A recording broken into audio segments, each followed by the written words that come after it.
नमस्कार मंडळी. तर बघा, आज दुपारच्या वेळेला काही जेवण वगैरे झालं होतं, तर म्हटलं चला आता हे तांदूळ भाकरीसाठी आणि मला पापड बनवायचे आहेत तांदळाचे. तर म्हटलं हे निवडून घ्यावे, चाळून घ्यावे. मग आज दुपारी ते काम करत होते. तर बघा, एवढे अर्धे निवडून झाले आहेत, चाळून वगैरे घेतलेत. मग आता वाजले 4. मी घेतले होते 2 वाजता करायला. तर म्हटलं आता ठेवून द्यावे, मला पण कंटाळा आला आहे, थोडंसं ठेवून देतो म्हटलं एवढे.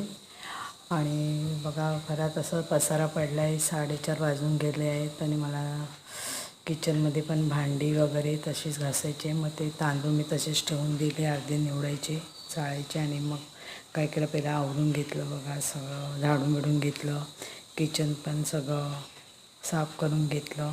आणि आता वाजून गेले 5:30. मग आता चहाचा टाईम झालेला आहे. थँक्यू.